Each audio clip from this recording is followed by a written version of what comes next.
Hello mga kalapatids, isa pong quick video tutorial kung paano mag-link or mag-add ng mobile number sa Clocking.pro. Una, buksan ang inyong browser. I-type ang Clocking.pro.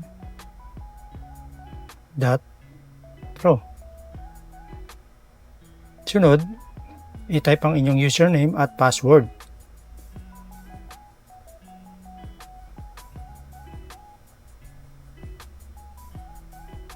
I-close ang ads. I-click ang tatlong lines sa itaas.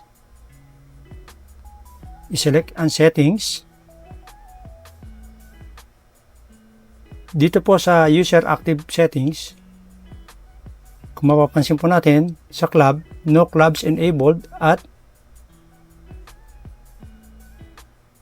no mobile number link. So, para magkaroon po siya, unahin po muna natin mag-add ng club.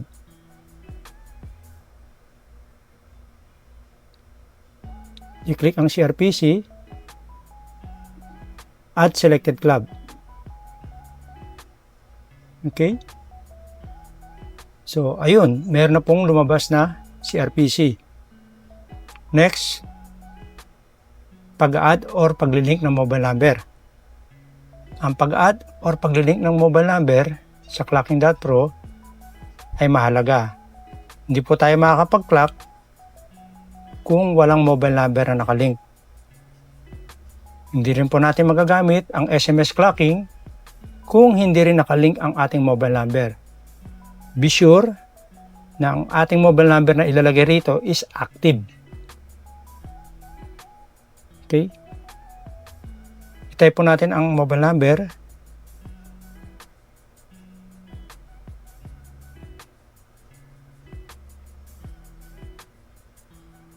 Then, add.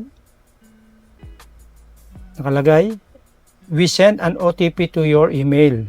Ayan, na Gmail. Or dun sa aking mobile na in-add. So, mas mabilis po sa email. Buksan natin ang ating Gmail. Ayun po, may pinadala na siyang OTP. Malaga po, titignan natin yung timestamp ng OTP. Baka mamaya, luma na yung ating OTP, i-enter natin sa kanya. So, 865443. 865443. Then, verify. Mobile number link successfully. Okay, nag-auto-refresh siya after na malagyan natin siya ng mobile number. So, activated na po itong mobile number na to. Pwede na po natin siya magamit sa SMS clocking. Next, i-register natin ang ating ID number. Yung ID number po is manggagaling sa inyong club. So, itong mobile number na 6399510458875 is ililink natin sa ating club na sinasalinan. Select action, register ID number, then enter ID number,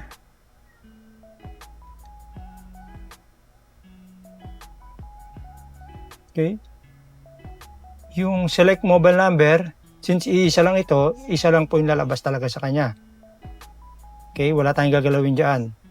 Kung meron tayong dalawang mobile number, pwede natin i-select kung ano yung mobile number lang na pwede i-link. Okay. Next, select club, CRPC.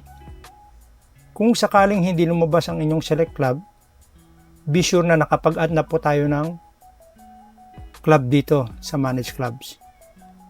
Or kung na-add na natin, click natin itong refresh.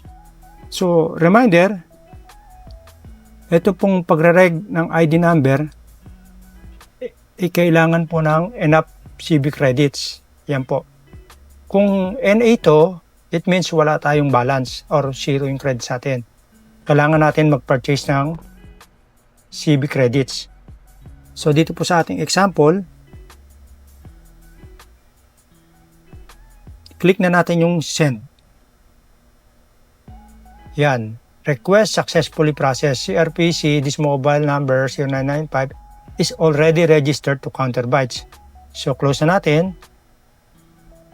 Bago po natin tayo mag-clock, siguraduhin po natin na-testing na natin yung or na-verify na yung ating ID number. So, para matest po natin siya, punta po tayo sa commands. Then, select a command. Click test. So, kapag lumabas na po yan, CRPC High Counterbytes today is 2025-1031.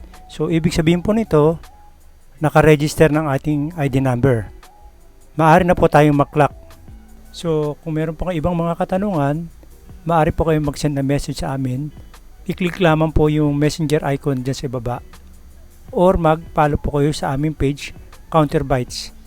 Maraming salamat po.